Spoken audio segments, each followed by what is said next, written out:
This may be Paige Becker's and AZ Fudd's team, but we have entered the Sarah Strong era. You're locked on.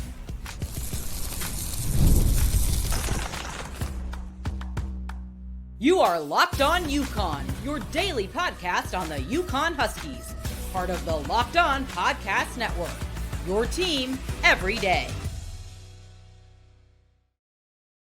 Thanks for making Locked On UConn your first listen every day. We are free and available wherever you get your podcasts and on YouTube, part of the Locked On Podcast Network, your team every day. Before we dive into today's show, just want to take a moment to say thank you to everyone that's listening. This podcast has grown so much in the last couple months, and it's because of fans like you who value great UConn content. And we're proud to say we're the only podcast covering the UConn men's and women's basketball programs, the basketball capital of the world. And we're thrilled to bring you the coverage you deserve. To show our gratitude, we're giving back. We're donating 10% of our revenue to Husky Ticket Project, helping send kids to UConn games. On every basketball game, there's some people there from the Husky Ticket Project, and they were sending folks to the football games this season. I'm sure baseball is right around the corner. We're also making monthly donations to Bleeding Blue for Good, helping support NIL initiatives that make a difference for us. If you're enjoying the show, take a moment to subscribe, follow, leave a review wherever you listen. Thanks again for making Locked On UConn your first listen every day. Today's episode is brought to you by FanDuel. If you can start the season with a big return on FanDuel, new customers can place a $5 bet, and you'll get started with $150 in bonus bets if you win your first $5 bet. Visit FanDuel.com to get started.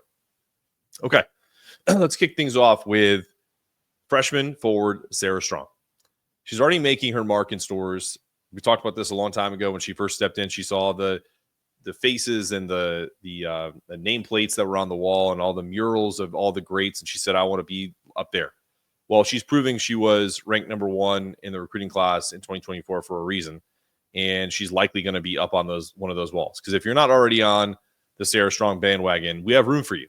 So let me take you through why this 6'2" powerhouse is shaping up to be one of the most impactful freshmen and most impactful players in UConn history. Tuesday night against Holy Cross, the Huskies found themselves in an early hole. Holy Cross is faster, more organized, even managed to take Paige Becker a little bit out of her game and the equation. And so they were as suffocating as I could call a Holy Cross defense was. They were doing a lot of double teams. They were being agitators, right? And for a brief moment, it looked like UConn was going to have some issues against the much smaller, undersized Holy Cross Crusaders. So much so that my son was just like, who doesn't really know a lot about basketball, said, doesn't UConn usually kill these teams? But then Sarah Strong happened. After a quiet first quarter, she exploded in the second, going on a personal 10-0 run, pouring in 12 of the team's 22 points in the frame. She bullied her way through the paint, knocked down shots from deep, dominated the glass. By the time she was done, the Crusaders had no answers, as many have had before. And UConn cruised to a very comfortable win. Strong finished with 22 points, 7 rebounds, and 2 steals in a meager 25 minutes of work. As the kids say, light work. But what's even more impressive is how effortlessly she does it. I take you back before I even get into the rest of this stuff that has a lot to do with her mom and her dad and the pedigree that she has. Just the very simple questions I asked in the pregame or the postgame of the North Carolina game, she could care less. And I don't mean that in like she's aloof. I mean that in she's a kid. She doesn't want it to have anything to do with the media. She doesn't want to answer questions. She doesn't want to revel in how great she was. She was just like, yeah, texted with some friends from home, and it was great to see everybody. Next, she's that way, and I'm here for it. But look, effortless is a way to say that it almost feels like people saying she doesn't try. So I typically don't like to use those words, but it's in the case of Sarah Strong, it's true. This is a player who has been in the spotlight pretty much her entire life. Her mom, Allison Feaster, played in the WNBA and now works as an executive with the Boston Celtics. Her dad, Danny Strong, was a professional basketball player. It's in her pedigree. Her basketball is in her DNA. She has come around the game and its pressure for as long as she can remember. She plays with the type of composure that a veteran has, and it's completely evident every time she's on the court. Whether UConn is up 20 are down 4. Sarah's, I bet you her heart rate's like the same. Deep, deep, deep. Like that's the way I equate greatness to.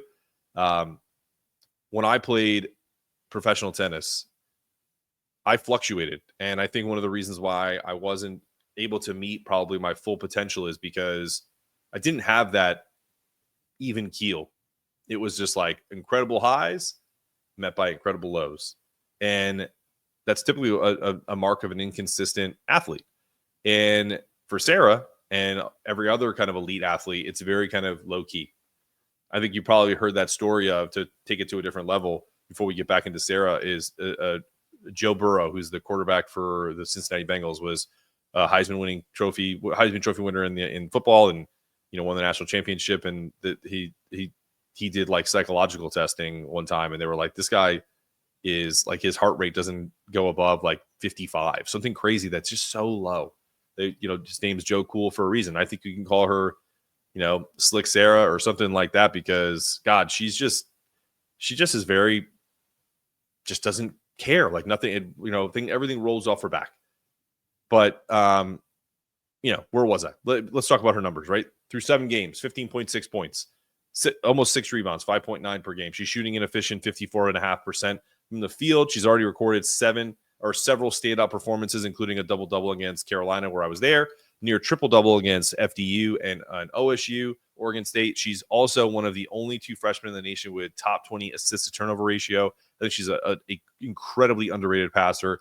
She's got the kind of versatility that is efficient and rare, especially in a freshman. And it's not just the stats, it's up here. Basketball IQ is off the charts. Easy recently said she makes passes, and we're like, how'd you do that? Whether it's perfectly timed outlet pass, knowing exactly where to be for a rebound. Some people just have that knowing where everything's supposed to be, where everything fits, right? And Sarah Strong is already playing beyond her years. She's been compared to the likes of Stephanie Dolson and Brianna Stewart, not just because of her talent, but because of her ability to immediately fill a role that UConn desperately needs. Let's put this into historical context. UConn has had its share of transcendent freshmen: Paige Beckers, Maya Moore, Tina Charles. But Sarah's situation is incredibly unique. She started every game so far, something even more and Stewart didn't do their freshman years. She's not just learning alongside upperclassmen, she's carrying significant responsibility in a front court that needed an anchor. And she's thriving. The road ahead is not easier. Obviously, we know this. Louisville on Saturday, 22 in the country, followed by a trip to Notre Dame in South Bend, 10th in the country, but probably better. I think they're a lot better than 10th in the country, but good team. These matchups will test all of them. Her poise, her teammates' poise and ability to really handle these high-pressure situations. But if these first 7 games have shown us anything, it's that Sarah Strong is absolutely capable and more than ready for the challenge. See, what separates Sarah from other freshmen in the country right now, it's not just her skill, right? It's the mindset. And it's not just that. It's knowing that she can do something. She anticipates things before they happen. And she's completely unshaken by the weight of expectations. I don't know. Maybe it's a generational thing. It's great to see. She's simply just Sarah, and she knows who she is. And if this is what she looks like in her first 7 games, I can't wait to see what the rest of the season has in store. So 100% stick around, because Husky fans, Sarah Strong is just getting started, and we are 100% entering the Sarah Strong era. All right, coming up, we're going to talk about the Holy Cross game, how it was a tale of 2 halves, and how the rotation is tightening now as the gauntlet approaches. We're going to talk about that in the last segment of the day. Come back to Locked On UConn. Get ready to tackle the NFL action with FanDuel, America's #1 sportsbook, because right now new customers can bet $5 and get $150 in bonus bets if you win. The FanDuel Sportsbook app gives you everything you need to place live bets on the NFL, all in one place. When you get a hunch in the middle of a game, you can check out the latest stats, view live play-by-play, and so much more on the same page where you place your bets. Just visit FanDuel.com to join today. You get started with $150 in bonus bets if you win your first $5 bet. Just visit FanDuel.com today to get started. Never waste a hunch and make every moment more with FanDuel, an official sportsbook partner of the NFL.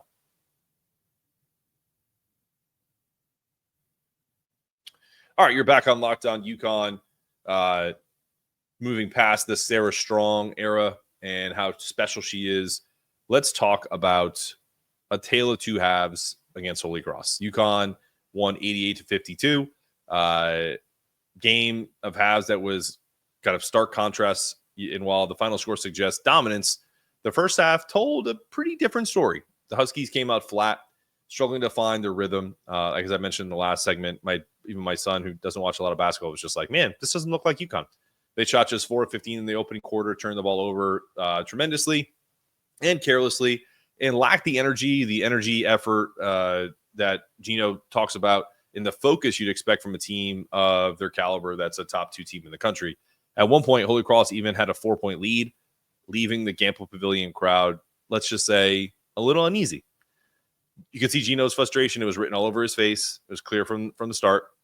The legendary coach wasted no time making adjustments, pulling 3 starters in the first media timeout, subbing out Ashlyn Shade just 15 seconds after she entered the game, committing a foul. By halftime, the Huskies had clawed their way to a 6-point lead, but Auriemma had a blunt assessment during his interview with SNY and said, the wrong team's ahead. This isn't an isolated issue. The Holy Cross game encapsulated a recurring theme for this UConn team this season. And while we're clamoring about Paige and AZ and her journey and how amazing we think Sarah is,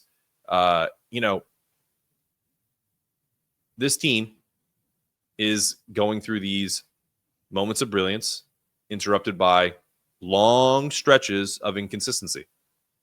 Against Carolina, the Huskies built a commanding 20-point lead at half. And I was sitting there in the First Horizon Center / Greensboro Coliseum saying, man, they're going to beat this team by 40. That's how good they looked. Only to let the Tar Heels claw back in the final quarter. Now, it's easy to say that. Every game is very different. But as you start to see the pattern that we're talking about in the Bahamas, they looked unstoppable in the opening halves against Oregon State and Ole Miss, only to lose those leads and watch them evaporate in the second half. Now, I was closely watching the Carolina game, so I can speak to that one. The Flow Sports ones, I watched those on delay and only got highlights, so I didn't get a ton of context. I got the high level, let's put it that way. Again, with Oregon, and even though I watched it, it was without commentary and it was without commercials, so it was a quick little thing. Appreciate my my buddy for sending that to me because I don't do the Flow Sports thing. I'm sure some of you guys are frustrated about that as well. But so what I'm saying is that each game had different challenges and why they gave up points. Now, why they gave up their lead. Now, I would give Carolina a little more credit than I would give to Ole Miss and Oregon State. I think Carolina is a better team than those two, not by much. But it's the adjustments, it was the adjustments today that I feel like could get us better off than where we are before. Like what I mean by that is it's hard for this team to adjust. So if everything's going well, they build that 20-point lead against Carolina, but Carolina flips something on defense or does something different to them. And then all of a sudden it's like, whoa, what do we do? And it's not Paige, because Paige still played great against Carolina, but they frustrated her there too. So as Geno put it, it's been hard for us to sustain something for 4 quarters. We're going to have to be a lot better than that.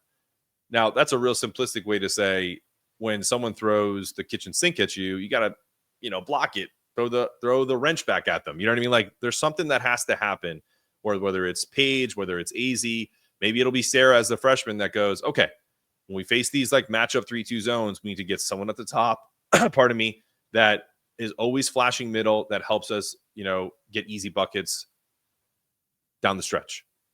Sometimes it takes them too long to recognize it. So fortunately, the second half against Holy Cross was a completely different story.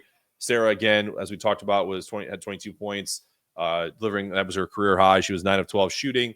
Her versatility was on full display as we dissected in the first segment. She drained 4 3-pointers, muscled her way through the paint.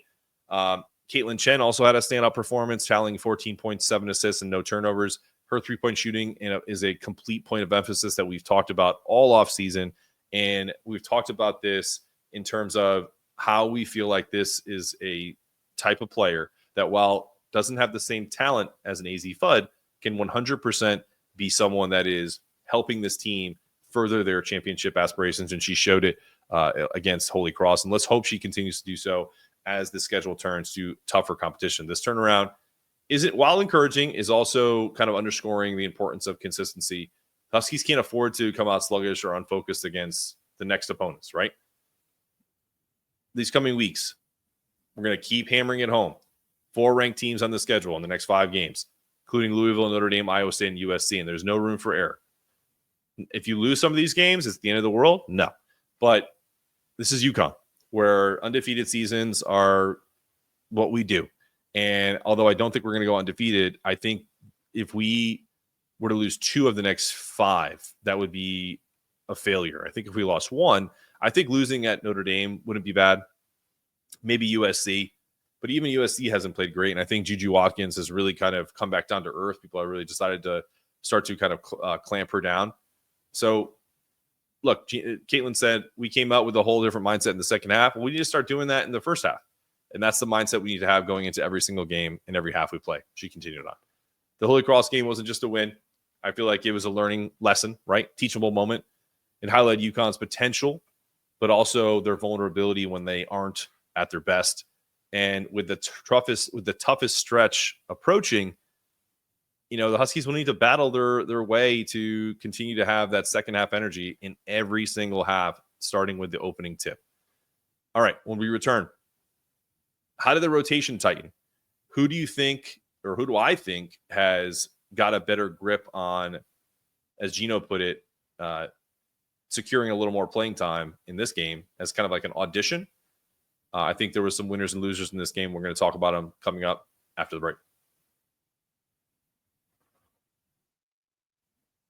All right, you're back on Locked On UConn. The game against Holy Cross, again, it is what it is. When I talked about this like as a preview, I said that it wasn't going to be that competitive. It really wasn't. It was for a half, but overall, you lose by almost 30 points. It's not that competitive overall. But what I will tell you is they got a chance for players to prove themselves. Geno Auriemma has made it clear that the team's rotation will tighten as the schedule gets tougher, and this game provided an opportunity for players to make their case for more minutes.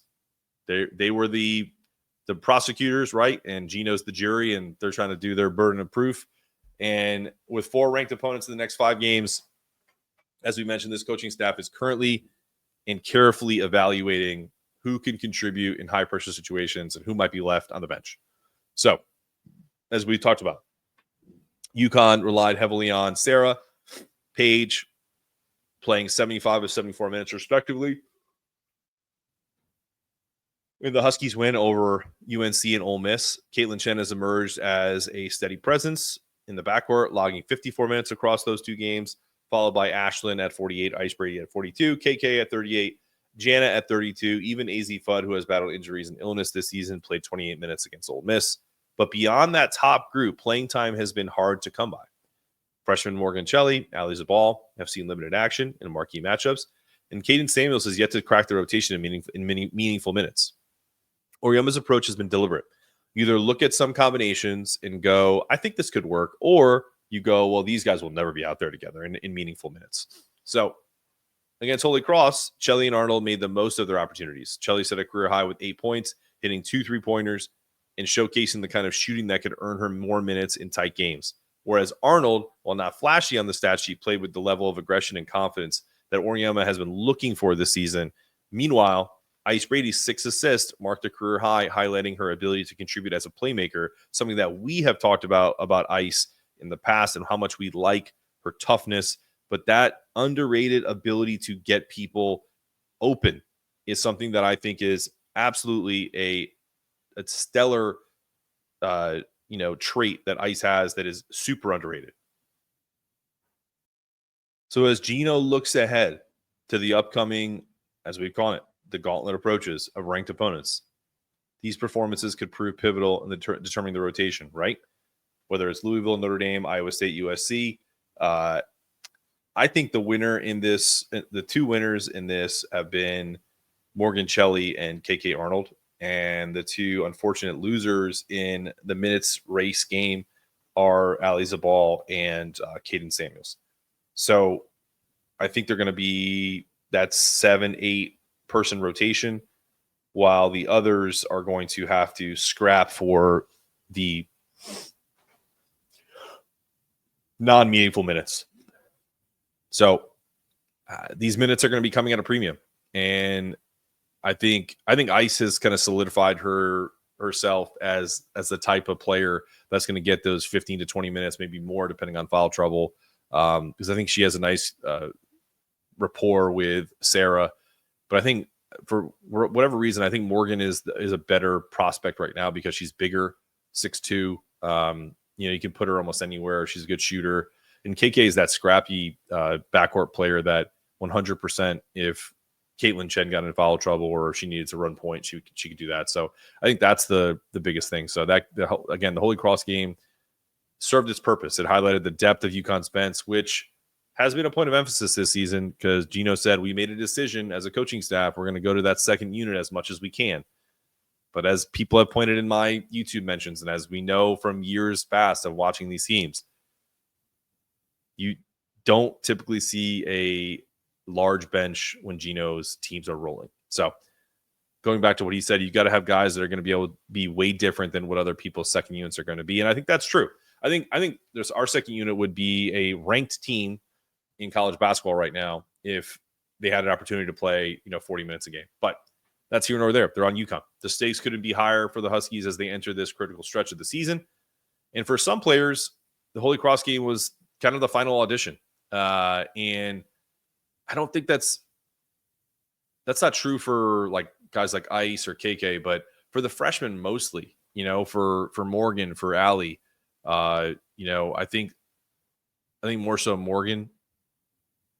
I think Morgan and Allie really kind of were dueling it out to see who would get the 10, 12 minutes that are going to be doled out in these crucial games against ranked teams. And I think Morgan's going to win it out. Although I do think that Geno isn't going to be afraid to pop Allie in there if for some reason a team switches to zone and they need some zone busters. So UConn's depth is both a strength and kind of a question mark. In the next few games, we'll reveal whether the Huskies can maintain that dominance against elite competition. For now, the rotation remains pretty fluid, but I think the rotation is going to be tightening here very, very soon. Maybe not against Louisville because I think Louisville's good, but I don't think they're that good just because of the number 22 next to them. When we play Notre Dame, we play Iowa State and USC, those three games are going to be really, really tight. So this has been another episode of Locked On UConn. I'm Mark Snetto asking you to stay locked on, stay connected, and to remember it's not just about getting it done. It's about doing it in a way it can't be done any better. That's our goal every day. That's our goal for you guys. Make sure you're rooting for these gals and make sure you're really kind of showing them support. Really appreciate all of the things you guys do for our show. Make sure you subscribe to the podcast. You tell a friend, write a review. We're all here for it. Go Huskies.